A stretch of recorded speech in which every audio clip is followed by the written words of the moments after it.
Está começando mais um Manhattan Podcast. Hoje, 17 de junho de 2026, exatamente 11h28 da manhã, aqui para mim em Nova York, praticamente 12h30 em São Paulo.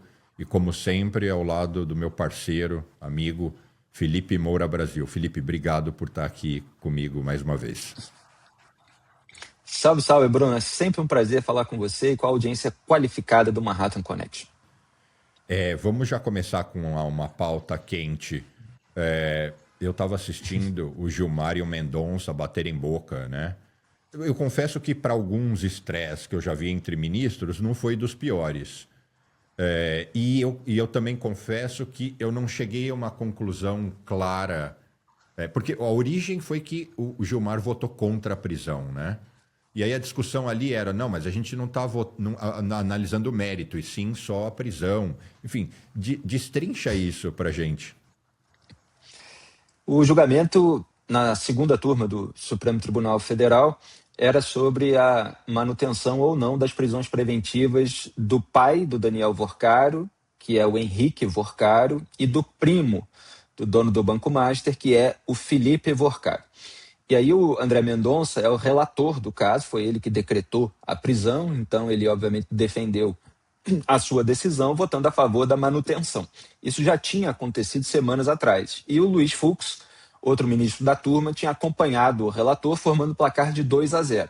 O Gilmar Mendes, decano, membro mais antigo do Supremo, pediu vista, que é mais tempo para analisar o processo, e aí foi devolver ontem. A gente está na quarta, né? Isso aconteceu na terça-feira. Quando o Gilmar devolveu para que o processo fosse pautado, e ele acabou sendo julgado ali no mesmo dia, o André Mendonça retirou o sigilo dos relatórios da Polícia Federal sobre o caso. E aí a imprensa passou a noticiar tudo que a PF tinha descoberto e que estava ainda sob sigilo, inclusive sobre Ciro Nogueira, sobre Hugo Mota, despesas pessoais que foram pagas pelo Daniel Vorcaro, os repasses mensais para o senador e vários outros elementos aí sobre a família Vorcaro. E aí o Gilmar Mendes, durante o seu voto, ele usou o seu velho método de lembrar do que ele diz ter sido a Lava Jato, com todas as distorções que ele faz, com todos os jargões que ele sempre utiliza contra o avanço de investigações sobre a corrupção na casta dessa República do Escambo, como eu chamo, falando em messianismo persecutório, em prisões feitas para arrancar delação premiada, etc. E aí o André Mendonça foi contestar essas alegações do Gilmar, primeiro dizendo que não era a Lava Jato que estava sendo julgada e ele, portanto, não ia ficar fazendo a avaliação da Lava Jato. Quer dizer, o Gilmar ele foge ao escopo do julgamento para soltar a sua verborragia. Em segundo lugar, o Mendonça falou, você tem razão sobre prender para arrancar a delação, não sou contra isso, etc. Não é o que eu fiz. Então eu mandei prender o Henrique Vorcaro e o Felipe Vorcaro, porque existe a previsão legal. Quando existe crime, quando existe todos aqueles requisitos de prisão preventiva, que é possibilidade de destruição de prova, de coação de testemunha, risco de fuga, tem uma série de elementos que justificam a medida. E aí o André Mendonça defendeu a medida que ele tinha adotado. E houve momentos ali de tensão, porque o Mendonça foi falar da gravidade das condutas desse grupo do Vorcaro, e aí foi citar intimidações, aí o Gilmar falou assim, não é isso que está sendo julgado. Aí o Mendonça falou, não é a Lava Jato que está sendo julgada. Eu estou falando aqui de todo o caso e eu vou chegar aqui nos elementos específicos dessa questão envolvendo o pai e o primo do Vorcaro.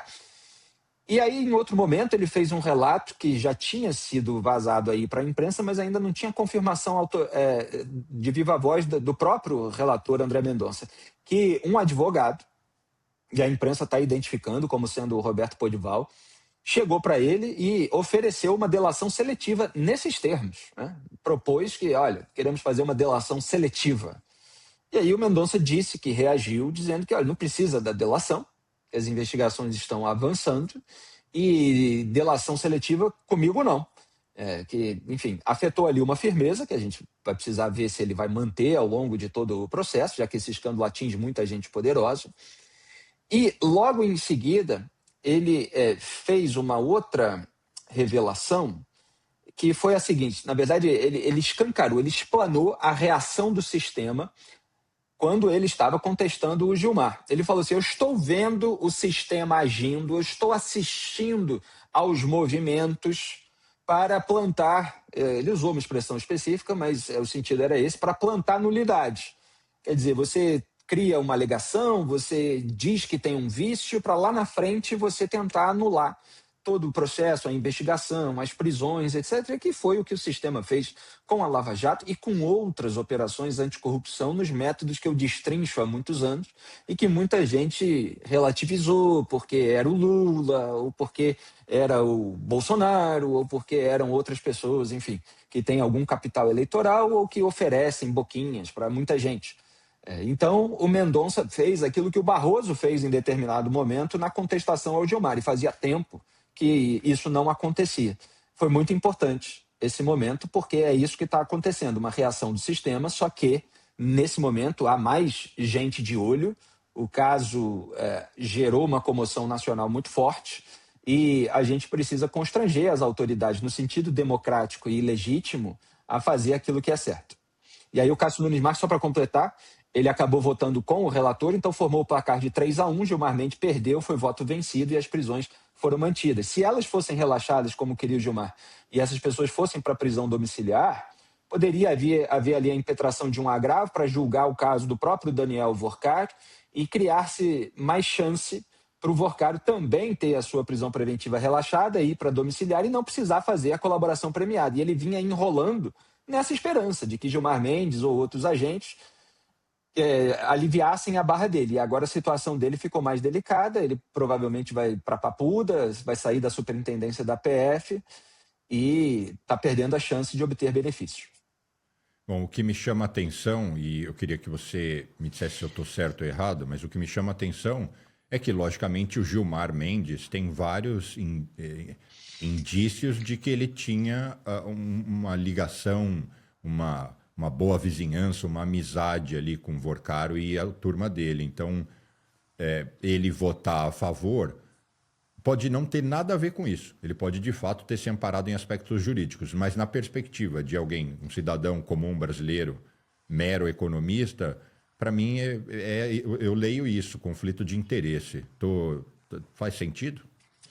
Não, você nunca está muito longe quando você aventa essa possibilidade no Brasil. Gilmar Mendes, ele voou num avião ligado ao Vorcaro. Ele diz que não, que é ligado a outro empresário, que ele nem sabia, etc. Mas participa de eventos internacionais, e um desses eventos foi bancado pelo Vorcaro, vários eventos com participação dos ministros do STF. Eu estava com os dois aqui em Boston, em Harvard, há 2 anos atrás, os dois comendo sanduíche juntos na mesa do refeitório ali de Harvard. Então, e eu nem sei como é que o Gilmar Mendes veio.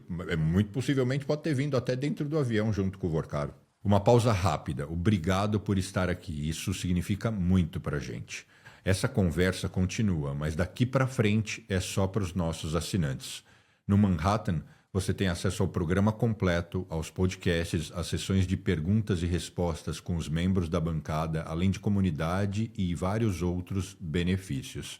Para você se tornar um assinante, o link está na descrição desse vídeo e também fixado nos comentários. Te espero lá.